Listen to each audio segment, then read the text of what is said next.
Hi there, my name is Meyer, and I'm going to talk about this book I just read called Turtle in Paradise.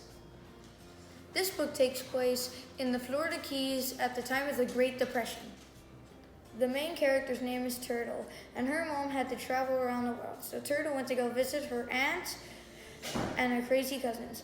The only problem is, her aunt is super rude and her cousins are super crazy. Like I was saying, the cousins are crazy. The oldest, Beans, won't even talk to Turtle.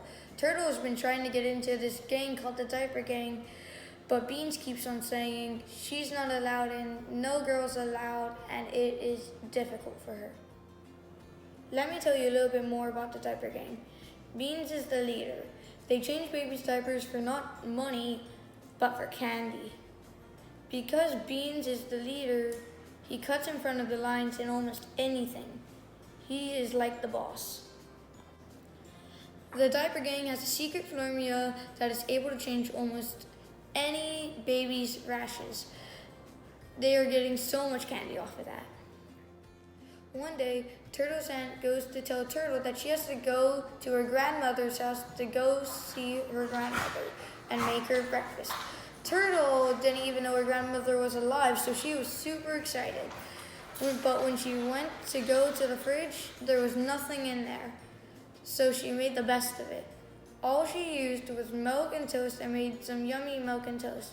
She made it, gave it to her grandmother, realized her grandmother wasn't eating it though.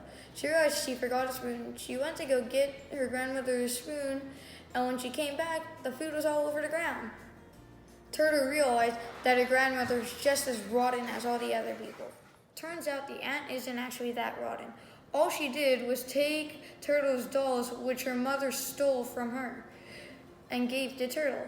So, when you think about it, her aunt isn't that bad. She's all fine. My favorite part of the book is the treasure. They went to go find a good little speedboat. They put the anchor in, went to an island, and started looking. They shoveled so much land, and they all started freaking out thinking there was no treasure. Then they said, let's go home. They turned around to go home, and they realized there was no boat. Somebody forgot to put the anchor in. All their food and water was left on the boat, so they had nothing to eat. Randomly, when they kept on looking because there was nothing else to do, they found something. They opened up the box and it was filled with gold coins. They were all celebrating, yes, when they realized what's the use of gold coins when you're stranded on an island. Then night came. They looked around the island for some place to sleep, and they realized there was a little shed. They all tried to sleep in there, but eventually Beans and Ira got into a fight. They fought so much that they decided to get as far away from the shed as they could get. Then eventually a storm came in. They started fighting physically, so they had to leave the tent. But then when the storm came in, Ira and Beans both came in soaking wet. They didn't really know what to do.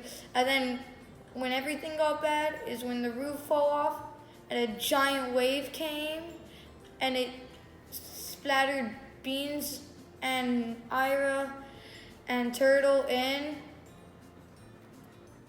Cliffhanger, you have to read the book to figure out what happened at the end. Much excitement, thrill, enjoyment.